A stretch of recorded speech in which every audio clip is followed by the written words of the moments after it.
Hi, everyone. Welcome to the Chroma Awards live stream. Today we have two incredible guests from CapCut, as well as Julian Durand, formerly known as Midjourney Man. We are streaming twice a week during the Chroma Awards from now until the end of submissions on November 3rd. So feel free to join us every Monday at 7 p.m. or Wednesday at 12 p.m. Pacific time, and also get your submissions in by November 3rd. Uh, yeah, like I said, we are joined today by CapCut, which is one of the title sponsors of the Chroma Awards, and Julian Durand, formerly known as Midjourney Man, an artist and engineer specializing in AI content creation. We're streaming on YouTube, X, Instagram, and LinkedIn. But if you have any questions, please join our YouTube stream and we'll try to answer them in real time. So first we'll start off with CapCut. CapCut is the AI-powered editor for everyone. CapCut's AI video maker, AI dialogue scene, AI avatar, and smart editing tools help creators boost creativity and edit fast. We have Sarah McNutt from CapCut joining us today. Let's welcome her. Hi, Sarah. Hey guys, how's it going? Great. Hello. So you have a demo for us today, correct? Yes, I do. One second, it's loading. Let me know. Can you guys see that? Yeah, I'll add it to the stream now. Sweet.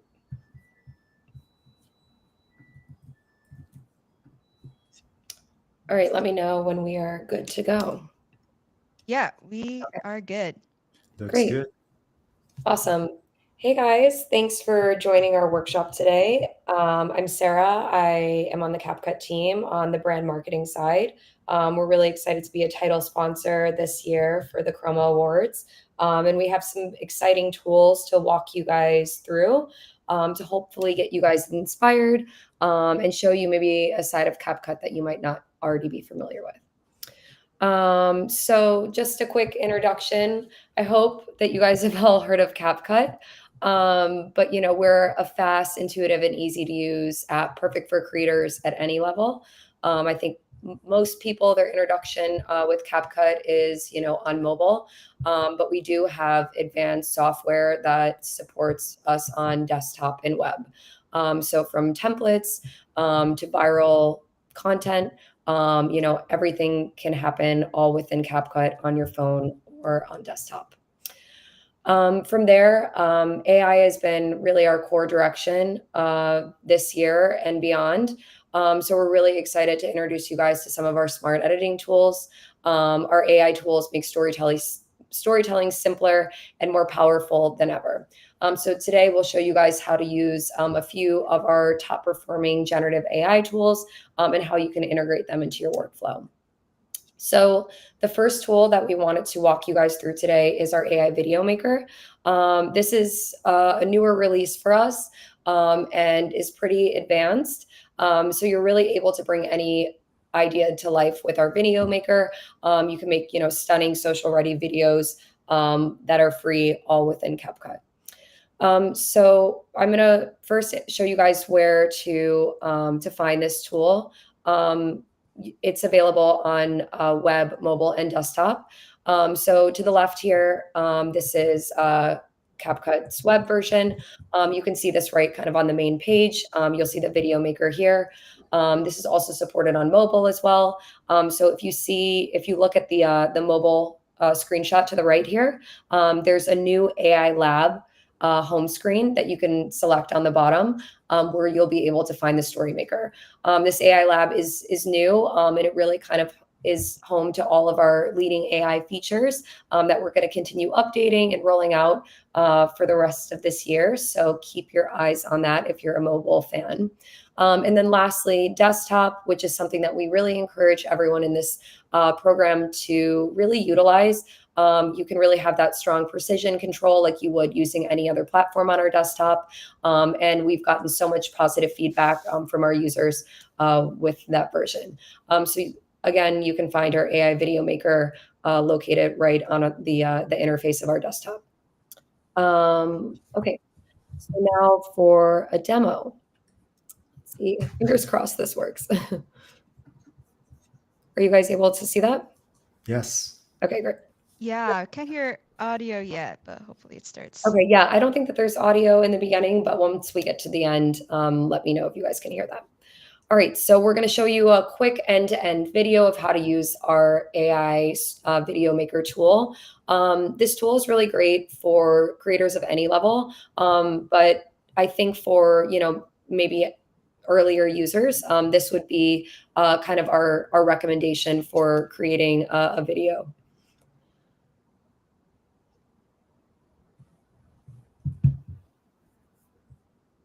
Okay, so once you click on the tool, it takes you to this interface. You can select a few different things to play around with, but we are suggesting you use the AI Instant Video. From here, you're able to scan through a few different styles to select, what you would be looking for. We have a pretty extensive list: horror, impressionist, clay, comic, you name it. We're pretty happy with the output as well, so we really recommend playing around with these to make sure that you feel like the style represents the story that you want to tell. The next step here is to select the aspect ratio. We have 16:9 and 9:16. From there, you're able to generate a script. We kept it pretty short and said create a short story based off the Wright brothers' First Flight, and selected the style that we were looking for. So from there, it will start generating it for you. Bear in mind, sometimes this can be a little bit slow, but it worked out pretty quick today. And then that takes you over to the full storyboard here. As you can see, the prompt that we put in was relatively short.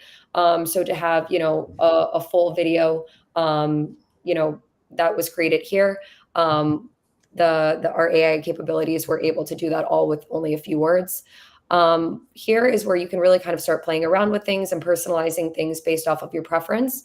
You're able to move different scenes around. You're also able to edit the text in different scenes, so it's able to be customized to your liking. So as you can see here, you can use AI to rewrite the scene, making it longer or shorter, or you're also able to just type in what you're looking for as well to replace it. Additionally, you're also able to delete certain scenes and reorganize them, trim them, replace them.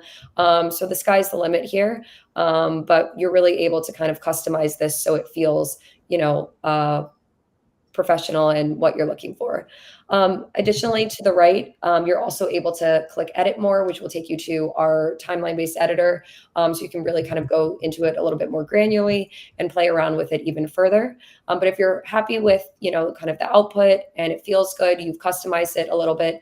From there, you're also able to export it. So here's a few different things that you need to fill out: file name, quality, resolution, format. So kind of all of those standard exporting items. So, oops, 1 second.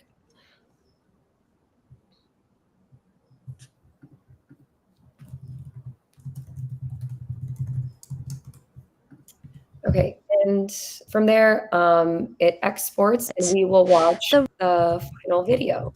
Just let me know if you guys can hear the sound. Wright brothers were about to make history. They had designed and built the world's first airplane, and now they were going to show it to the world. On December 17th, 1903, Orville Wright sat in the cockpit of that aeroplane. He was so nervous he could barely breathe. The wind was whipping through his hair as Wilbur ran up to the plane and jumped in just as it started to lift off. The crowd gasped as the plane flew over the sand dunes of Kitty Hawk, North Carolina. Orville and Wilbur had only planned for a short flight, but soon they were soaring above the ground for over 20 minutes. As they flew over the beach, people on the ground started running towards the sound of the plane's engine. When the brothers finally landed, the crowd rushed to their feet and cheered. The first flight had been a success. But there was one problem. No one had brought a camera to record the historic moment, so the only photos we have are from the ground crew. But that's okay, because one of them was holding up a flag that said, to the Wright brothers, with congratulations from the staff of the Signal Corps. Not bad for a few words. So cute. Yeah, totally. Hold on, let me go back to the presentation here.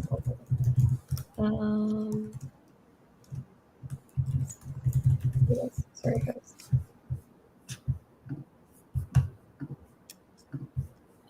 Okay. Sorry, 1 second. Oh yeah, no worries. All right, are we back, or did we lose Yes. it? Okay, cool. All right, where were we? Great. Yeah, so you can see that tool is pretty intuitive as well, just based off the prompt that we included.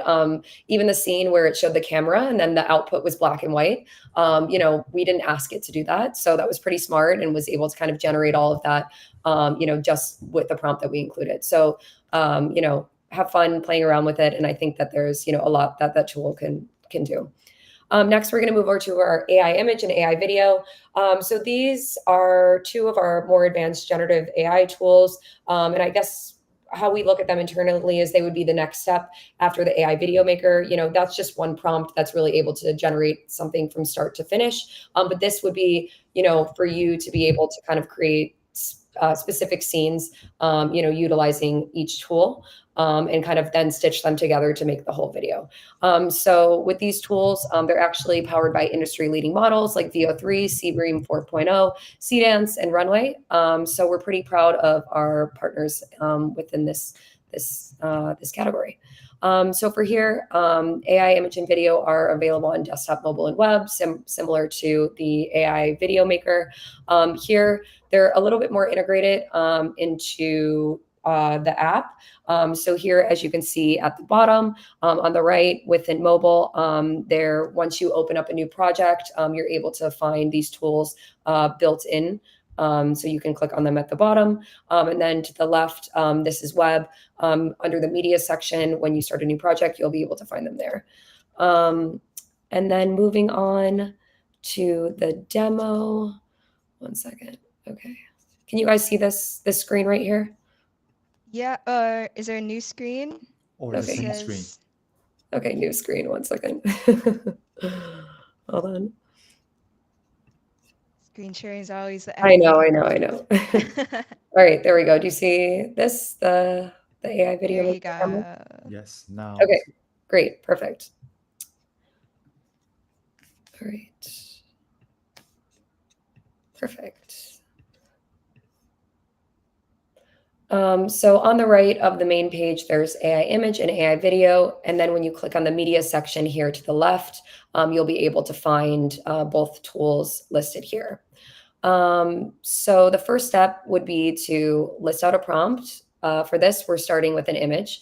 So we listed a 5-year-old girl with black hair and a blue dress, playing with a black cat in a garden, lush green plants, and watercolors.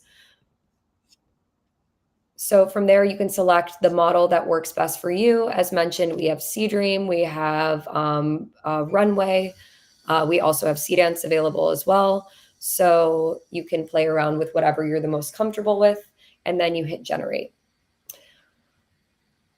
So once you've generated an image, there's 4 different options available to the right for you to select from. Each one kind of ranges with the look and feel and the style. So after you've selected the image that works best for you, what's really nice about this feature is you're able to hop from image, video, and eventually, if you wanted to use our dialogue scene feature as well, all within one place without having to kind of export and re-add, which is really nice for a seamless workflow. So after you've selected the image, you've decided that you wanted to create a video from it, then you can include a prompt with what you would like the video to do. So for this one, we said the girl pats the cat and then gently lifts it into her arms. From there, you're also able to click what model would work best for you as well.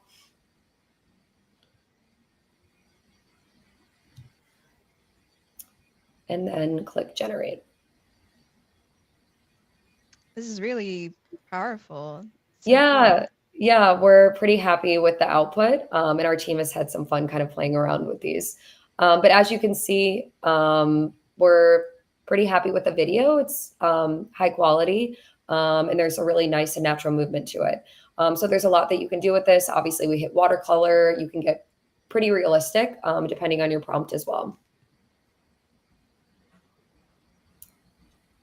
Great.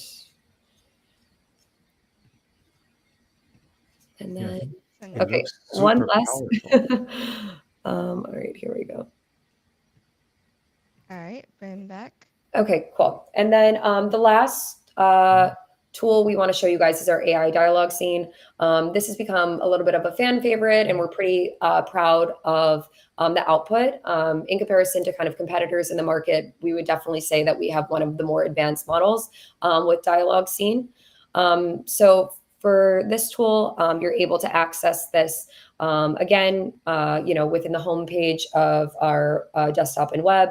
And then it's also integrated into that same media section that you saw previously with AI image and AI video.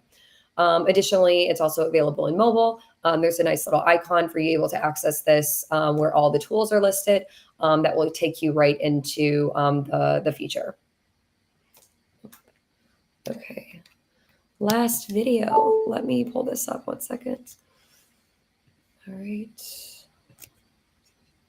Are all these features you're showing available now on all Yes. plans or Yes, certain they are. plans? 1 second. Hold on.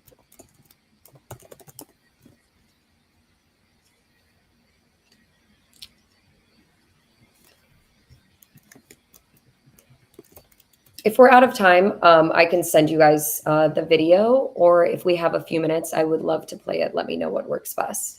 Yeah, let's play I the think video. let's play Okay. it. Yeah. Okay, perfect. Great. Thank you guys. One moment.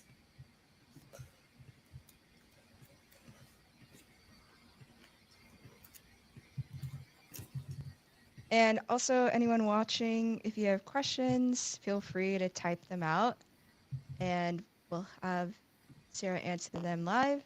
And I believe she'll also follow up with her contact if you have questions for her later.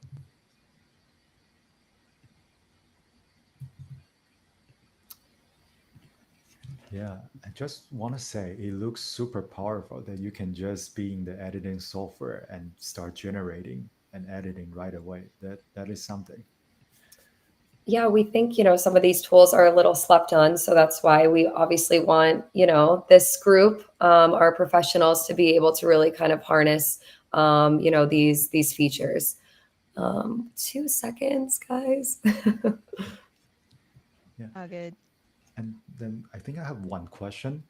So in order to use all those features, do you have to subscribe to CapCut Pro, or for all the users, you can just start using all the AI feature that you just shared with us? Yes, there's some that are pro, and then some that are available for free trials. Like AI Video Maker right now is something that we're granting access to, but they vary per feature. Got it. And Okay. what's nice is that for the Chroma Awards, CapCut has offered 1 month of CapCut Pro plan for the first 2,500 users. We might have already gone through all those free trials, but at least that allows some people to try CapCut for the first time. Okay, I finally got it. Here we go. Great. Okay, this one popped up in this area. Bear with me, but I hope that this will do the trick. Yeah, we see it. Okay, cool. All right, so for the dialogue scene, again, you're clicking that here. And the function of this tool is to be able to import a picture or a video and be able to make it speak. So this is something that we've had a lot of fun playing around with, whether it's importing a picture of a cat, and you're giving it a funny prompt, or, utilizing an AI avatar, or even just uploading, a picture or a graphic that you create yourself. So sky's the limit here. And we've seen a lot of really incredible results. So again, AI dialogue scene at the bottom here. you'll be able to make it talk, sing, or react, depending on what you're looking for. So here we uploaded a picture of an AI character that we utilized for a brand video that came out pretty nicely. And we decided to give it, just a short sentence, or give him, a short sentence. This CapCut AI drop looks pretty lit. And then from there, you're able to select a voice. We have a ton of different options for you to use and play around with, as well as, a lot of different languages as well. So you can get pretty creative here. And this is nice too. So, different characters can have different voices to make the video look and feel a little bit more real. Okay, let's see if we can hear it. You might not be able to hear it if you're not showing a tab. This CapCut AI drop looks pretty lit. Okay, cool. So the mouth movement is natural, and yeah, we think the outcome is pretty great. All right, so then I think that's it for the demo. I do just have a few more slides to go through, and then we're all set. But again, with these features, it's not supposed to be just, your standard workflow. I think the first one is a little bit more for an introductory crowd. And then I think the, second batch of tools with our, AI image, video, and dialogue scene are great for, creators with a little bit more experience. So these are the questions that the Chroma team sent over. I'm happy to run through some of them, or if you would like, I can kind of go through some of the comments, whatever works best.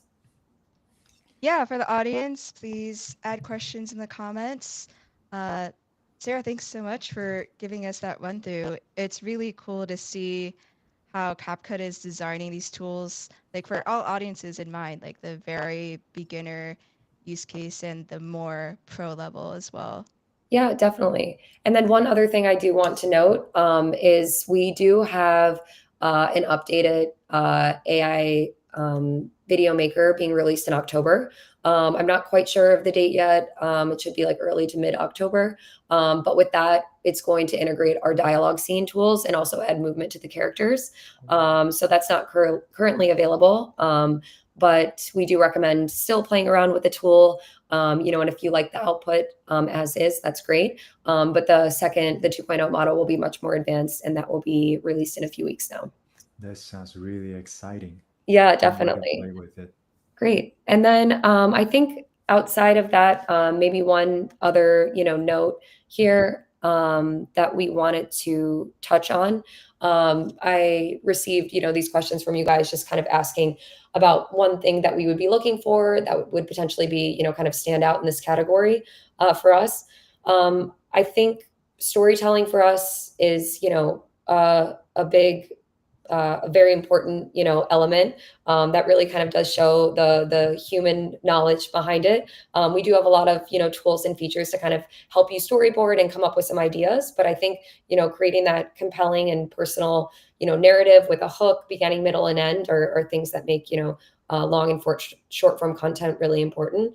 The second thing also is, I think CapCut most users in this category were using CapCut as kind of like an end to, after they kind of created all their visuals and graphics, and use kind of CapCut to be able to stitch everything together. But with some of the tools that we showed you guys today, we really are an all-in-one, and we are also supported by a lot of, really advanced leading models, within our video maker and image category. So we want to make sure that, the creators who are standout not only, have the storytelling capabilities, but are also using CapCut, from end to end on their content, not just, the last bit with, kind of stitching all of their things together and, calling it a day. Yeah, and I do want to answer one of the questions in the audience, which is if we have to use CapCut in order to be considered for the CapCut award. So the overall category theme of short form and social media, I don't believe you have to use CapCut, but CapCut does have its own sponsor prize award. So for that, you would have to use CapCut in order to get the specific CapCut award. Is that correct, Davis? I think as long as you use it, and I just wanted to say, like, for what you're saying, like for the social media category, that seems like a perfect fit. If you use the AI video maker that we just saw, then I think you just immediately become one of the champion. Yeah. Yeah, it's like it's not necessary for you to use it, but if you are Oh, submitted to this category, then it'd probably be easier for you to use it because of all the tools that CapCut provides. but I guess if like editing wise, if we are using CapCut, I guess Sarah, that's a question for you. Like, are we qualified? Like, um, will the participants be qualified if they For just use CapCut to edit? for just editing and not our like generative tools. Yeah. I'll double check, but the point of, us sponsoring this and, presenting today is to really kind of push these tools in the right hands. So I think that we would definitely encourage and would like our winners to not just use our editing, software, but to also, be kind of leaders with our generative tools. So I'll, double confirm on that. But, if you win the CapCut Award, we would like to see you being kind of like our expert across kind of our full range of products, not just our editing capabilities. Perfect. I think that answered the question. Great. Alrighty, Yeah. guys. Well, that's all for me today. I'm going to drop our emails in the chat. If you guys have any questions, if you're running into any technical issues, we want to see you guys succeed. So we would love to hear from you. Feel free to reach out. And our team is happy to support you guys along the way. Perfect. Great. Thank you so much for joining, Sarah. Thank you, Sarah. Perfect. No worries. Thanks, guys. And we're excited to see what you come up with. You hear it, chat? We can't wait to see what you are creating. All right. So now we're going to bring on our second guest, which actually really ironically, how we got this idea to bring him on is through the event that was co-sponsored by Chroma Awards, CapCut, and Jamina last week. So we're very lucky that he agreed to join us today. Bringing on Julian Durand, aka formerly known as Midjourney Midjourney Man. Man. Hi, Julian. Hello, Julian. Hello, everybody. Hi. We're very Thanks for having fortunate. me. Very fortunate to catch you right before you travel for the Yeah. next couple weeks. Yep. It worked out like perfectly. This was meant to be, I think. Meant to Yeah. be. I like that. So you provided us with a highlight reel of your work. So let's play that right now for everyone.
pass me.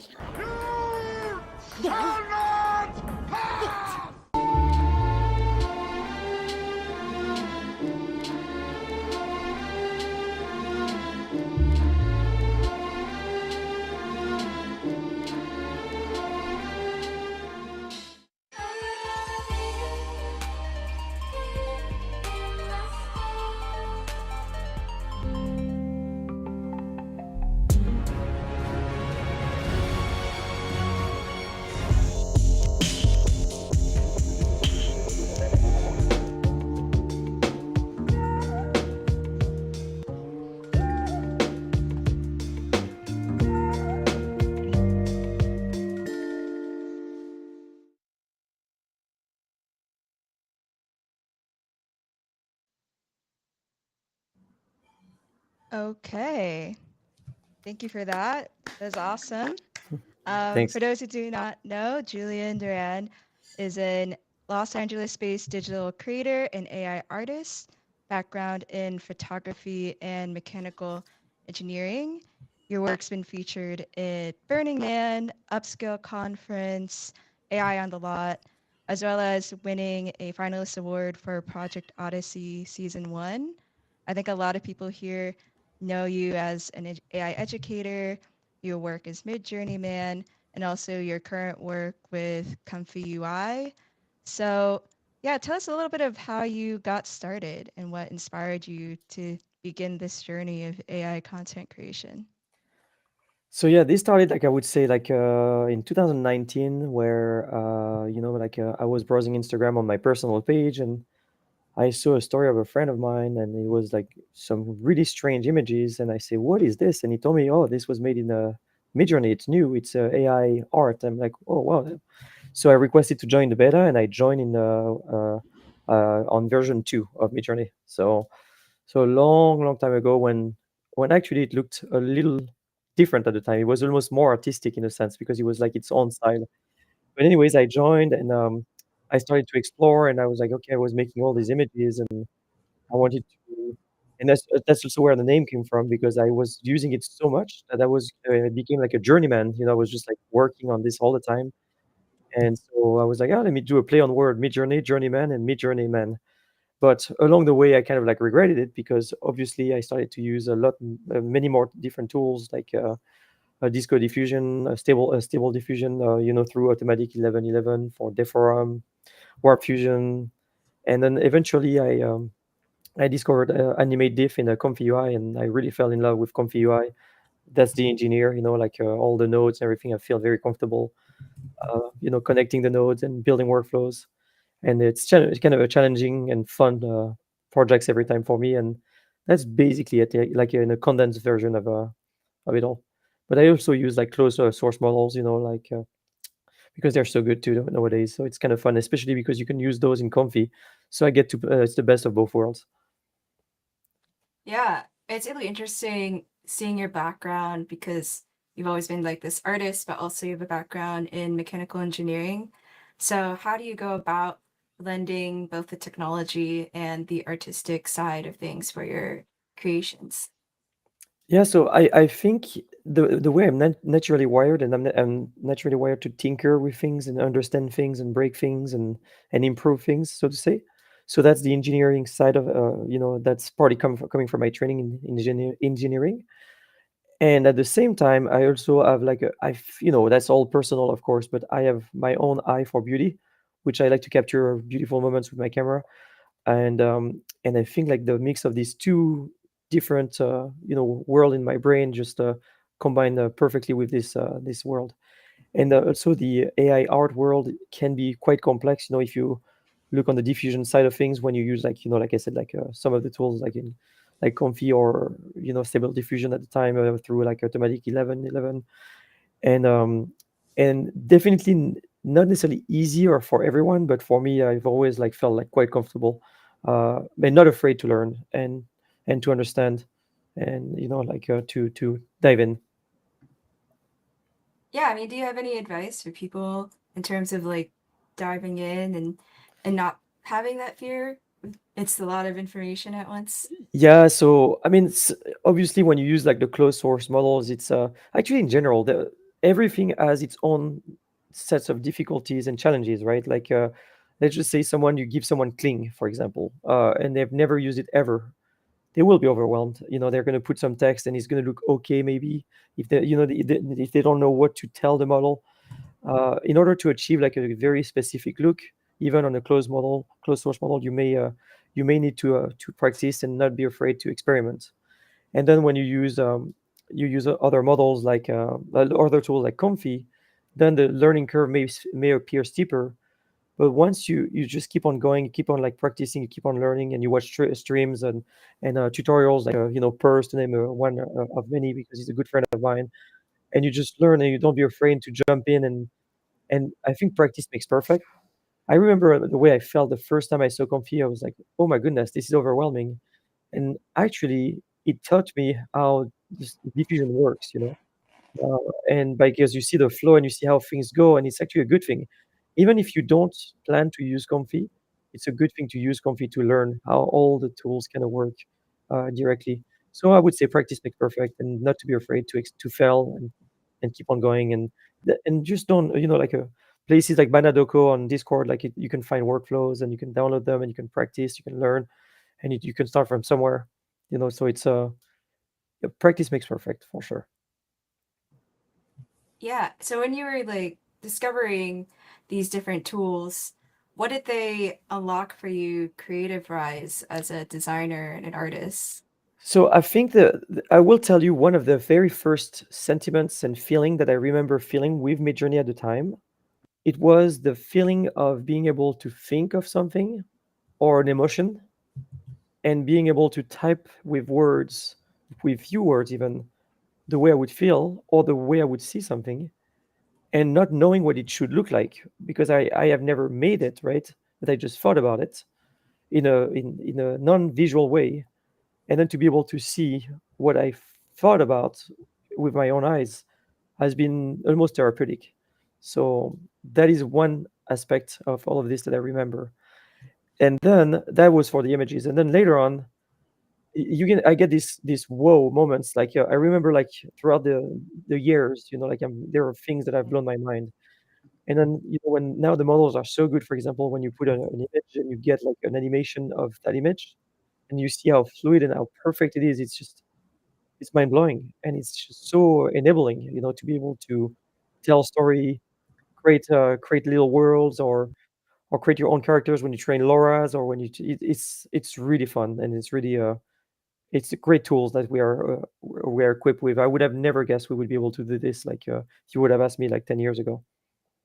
Yeah. I mean, is there any like mind-blowing moments within the last few months or so that you can think of? Okay, there's one that definitely was here. You see, I'm gonna just do like a rapid fire like thing that I think about is 2.2 when it came out was very impressive to be able to render locally Mm. such high quality videos just like in a minute and a half on my PC. It's just like, wait, is this real life? It's crazy, like that's one of them. And all the other thing I'm not gonna name one because I'm gonna keep it generic, but all the editing models, where you input an image and you just say change this, change that, or change these have been also very, very mind blowing. I will tell you a story. I think you'll love this story. I was at dinner with a friend last week, and he tells me, "Oh, my mom passed away. As you know, blah blah blah." And I'm kind of sad because I found a picture of her, and I've never seen my mom, move when she was that age, and she was 19 years old, and it was black and white. I say, "Send me this picture."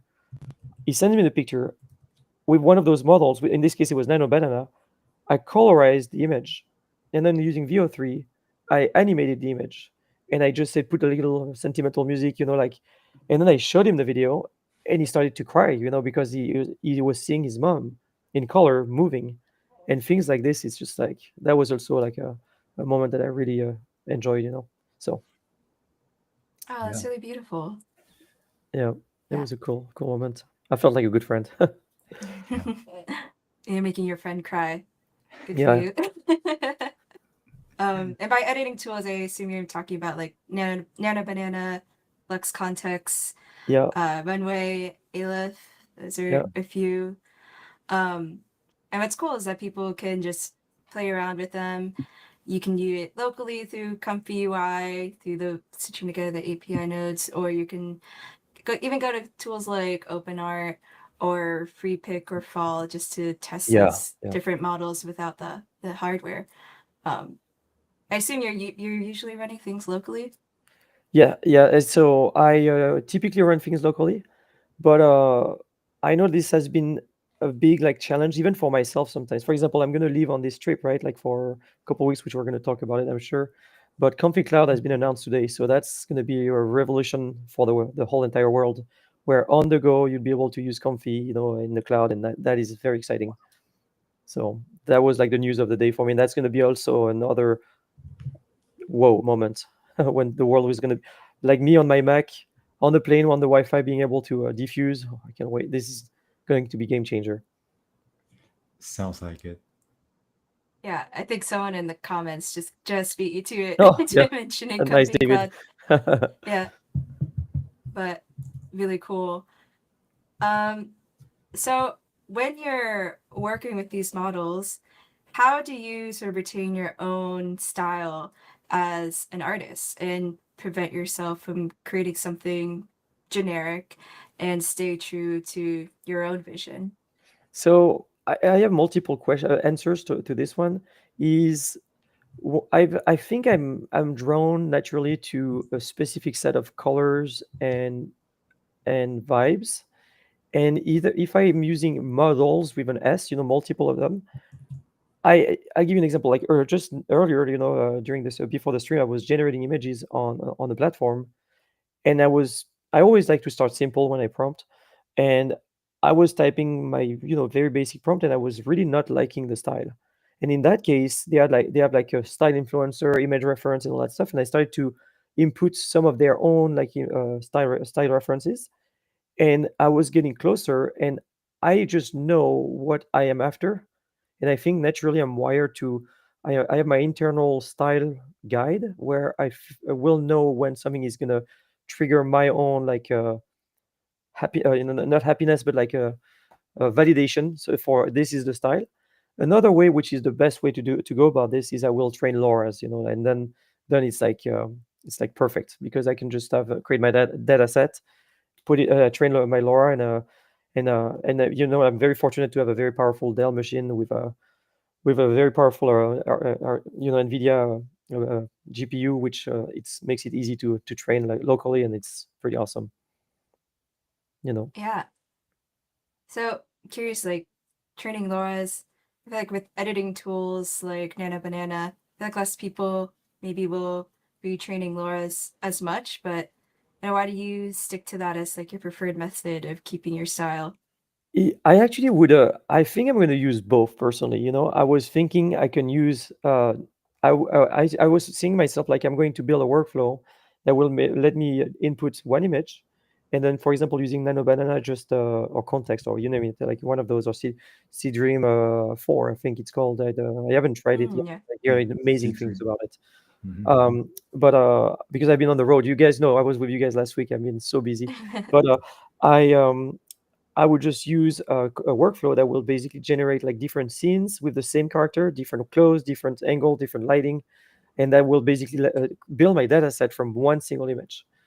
And then I will take those images and put them in my LoRa trainer, just so that I can have more control. I can just change the learning rate and all that stuff, and just get to the exact because I don't know, there is and I can also train for specific models too, which lets me then plug that LoRa into the different models that I have, because sometimes some specific workflow that I use still use like SD 1.5 or it's you name it. So I want to really control what model I use, if that makes Oh any yeah, sense. that's interesting. And for anyone interested in Sea Dream, I think we're going to have Dreamina on the live stream next week, so you can look forward to that, Yeah. getting all your answers or questions answered there. Someone did have a question about workflow, and it says, would like to know how to run patch prompt images with Nano Banana. I assume you might mean batch prompt images, so prompting multiple images at once in Nano Banana through Comfy UI. Do you have any Let experience me with read that, the Julian? question. Yeah, because that's basically something that I will build. Let me read the question here. If anyone, I mean, the way, unless I misunderstand the question, the way I would see it is I would just run it in parallel, meaning that I would input my image and just have like multiple banana nodes with the different inputs, and this way it would just run them, like in. And by the way, another thing about Comfy for API node, it's running them in parallel now. It's not doing like a line. It's gonna run them all at in batch. So that's a new thing that was announced like not too long ago with Comfy, and so that is changing. Like it should just do it like in the latest version of Comfy, and just that alone is great because you will see like all the API nodes being processed somewhat at the same time. So is it like same notes, but you do it like 4 times? So there are four Exactly, sets like of nano banana, output. nano banana, nano banana, nano banana with put your jeans, put your dress, change the background, and it's like 4 times the same node with a different input prompt and with Like the same input. so you're one time you will get Hmm. multiple And outcome, then multiple yeah, result. exactly, yeah, exactly, because before it would just do one, then one, then one, then one, and now it should just batch run and then process them at the same time. A batch. Oh, wow. Super powerful. Especially, I could see doing that with Comfy Cloud and getting a lot Yeah, done simultaneously. Uh, yeah. yeah, great question there. So let's go a little bit speculative. So, what do you see as the future of AI in art and design? How do you see this landscape evolving? I mean, like I think like it's starting to become more and more like used, I would say, and looked into by, I mean, in the LA area by like this. I don't want to say the studios, by the filmmakers, I should say. And I can start to see like different directions that people are starting to go in, which is kind of cool. Where people are going to do like more and more like full features. Like a friend of mine, Kevin the Kid, is just releasing like a movie like that he's going to play like soon, like in next week or so. I will miss it, unfortunately. And you see more and more creators like this, like releasing like these shorts, or it used to be short, now it's going to be going more and more substantial in duration, actually, which is very impressive. And then you have the guys like that will make insane visuals for like the music industry, like for concerts. And then you will have people that will make very abstract images, and and I really like all these directions that you can go in. And that's kind of inspiring, and it drives me honestly to. And I cannot really stick myself in one mold, but I like the to see all these different avenues where you can use these tools in, which is really cool, you know. And so in the future, I think that you are basically asking where it's going. I feel like these tools are going to become more capable of rendering, so you'll be able to input more data at once and have more control on what you generate, which will be better quality and longer instead of just being 5 or 10 seconds. It may be like quite a bit longer with more control, and you may be able to type a script, that is basically your full script, and basically get your full, not full, but like a much longer like video made from your script. And I feel like it's going to become, again, I don't know, right? But I have a feeling that it will be essentially like an extension of what we are seeing now, but on a longer and better scale, and less like no more six fingers, like like the character consistency will Mm-hmm. be better. The lip syncing is going to look a lot more natural, because right now you can see like lip sync has a tendency to have a little bit of, your brain tells you, there's a bit of uncanny valley here, always, right? Like no matter what.